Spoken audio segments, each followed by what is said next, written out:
People that retire early, they're all rich. No, no, guys, I'll show you in a couple of minutes here my salary history. And I retired on my 59th birthday in 2021. I was anything but rich. My salary was anything but high. It can be done. It can be done, guys. What does it take? It takes commitment. It takes a little bit of sacrifice, not too much. I got to tell you, the whole time I was saving for retirement, it wasn't painful. You bump it up a little bit each year. Each time you get a raise, you bump up your contribution percentage into your retirement funds. If it's a little bit at a time, it doesn't hurt at all. It's not like you're going from 5% to 20% like that, right? It can be done easily. Hey, leave me some comments, guys. For those of you who have retired early, those of you who are thinking about retiring early, what is the amount that you are saving per paycheck, percentage-wise, into your retirement? Let me know. Let us all know. So, my history goes as follows. Back in 1985 through 87, I was a drafting instructor. Okay? This was after I went to community college for a couple of years. I went to Cal Poly San Luis Obispo for 6 months, didn't study, got straight C's. My mom said, nah, no more of that. You're going to a technical school. So I went to a technical school, got my drafting degree, and they hired me as an instructor. The most I ever made during that time was $27,000. Okay? Not too bad at the time. But I figured it's just not for me. This just isn't the life that I wanted. So 1987, I started UCLA.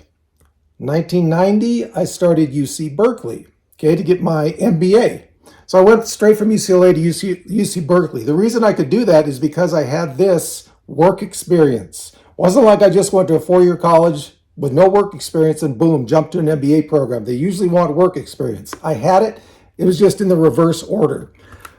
So after graduating with my MBA in 1992, I went and started my music career job. And I'll be writing down a lot of numbers here, going back and forth, so don't get too dizzy on me. Too dizzy. You know what I'm saying? So 1992, when I started at my music career job, I was making $28,000 a year as an assistant. Okay, I was an assistant to the vice president of publicity. Now, some of you might be looking at this at the obvious and going, dude, you had an MBA. You're starting out as an assistant for $28,000 a year? Yeah. You know what it did? You know what, I guess you could say ruined me financially? Was in between my first and second year getting my MBA, I did a non-paid internship at a music company. After that, man, I didn't care how much they were going to pay me. I wanted my career to be in music because music to me is an emotional product. You're happy, you put on music. You're sad, you put on music. That to me is awesome. To be able to be at a company that puts that out to the public, I didn't care what they paid me. And pretty much through my whole music career, I didn't care. I was just glad where I was. So 1992, I was making $28,000. At the time, I was not saving anything into my retirement accounts. Nothing. Okay, so let's jump forward to, and I'm not going to do every single year. I'll do in 5 or so year increments. Let's jump through to 1997. Okay, at this time, I was making around $45,000 and I was contributing 5% into my paycheck, into my retirement. Okay, now that was just to get the company match. That's all I cared about at the time. Just get your company match. I didn't start saving seriously till I was 40 years old, and that is the year 2002. So up until then, 5%, and some months I would skip because I wanted to spend my money on something else. Okay, I was an idiot. I was a youngster. I didn't mature as fast as my friends, let's say. Okay. Hey, for those of you who see me for the first time, my name is Duane, and this is a channel for retiring on moderate income. If it's something you think you might like the video and think about subscribing as well. And if you really like it, down here are 2 other ways you can support this channel. Okay, so that was 1997. Let's jump forward now to when I did start taking this whole saving for retirement seriously. The year is 2002. I am 40 years old. Okay. So at this time, I'm making a little bit more money. Okay. And again, this whole music, you're going to see this whole music industry thing doesn't pay that much. Okay. So at this time, 2002, I was making $55,000 a year, saving about 7%. Okay, so on these percentage figures, it's been a while, but my memory's pretty good on this kind of stuff. So it's an approximation, but pretty close to what I was saving for retirement. Okay, so that's the first time where I said, you know what? I might want to retire early. I started saving a little more. Okay, 5% to 7%. Yeah, it's not a big jump, right? In those, let's say, 5 years. But I finally realized it's like, okay, you better start saving at a consistent amount and a better rate. One thing about the music industry, they don't pay very well.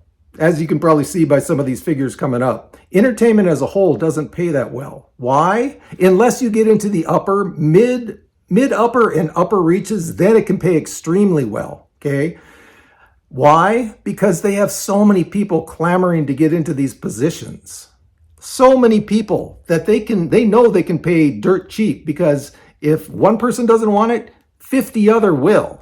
So that's what happens in entertainment positions. Unless you get into the upper reaches, then it can pay off extremely well. I had a couple friends that did that. They did well. Okay, so let's jump forward to 2004. Okay. At this time, making a little bit more money. Okay, I was no longer an assistant. Well, obviously, 1992, I started as an assistant. I was assistant for a year and a half, I think, and then I started jumping up. So in 2004, I'm making a little bit more money, and I'm contributing more into my retirement account. So 2004 is about $65,000. What was I at the time? Was I a senior coordinator, I think? Yeah, there's another thing. Okay, I'm making $65,000, contributing about 11%. Okay, another thing about the music industry, they have so many different bureaucratic levels. It's ridiculous. You could have 5 vice presidents in the place of like the normal everyday industry that is non-entertainment may have 1. Okay, they just give out titles left and right. So I was a senior coordinator. Started as assistant, became a coordinator, became a senior coordinator. It kind of went like that. Okay, so then let's jump that forward to 2008. To actually this one, yeah, we'll do. I'll just categorize it like this: 2008 to 2010. At this point, I am making not bad money, you know. So 2008 to 2010, my salary gradually went up from 2004. Actually, you know, I take that back. In 2004, I was a manager, okay?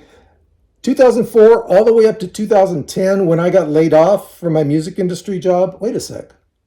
I don't think my numbers are right, because I was there for 20 years. That is 2012. 2008 to 2012, I was making, you know, somewhere around 75.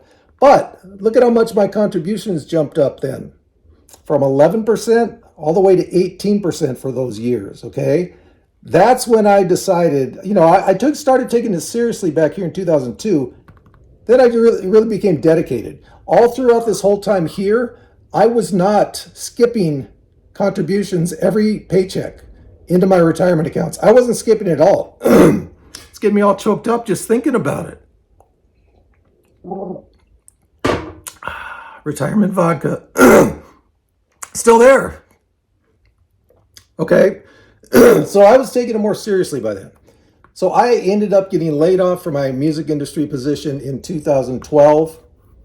$75,000. I was contributing about 18%. You know, actually, let me revise that, because the last year or so, I was contributing more, 18 to 20%. Okay. So let's jump ahead after I got laid off. So I was laid off, but because I was at my position so long, I got a year's worth of severance pay. Okay.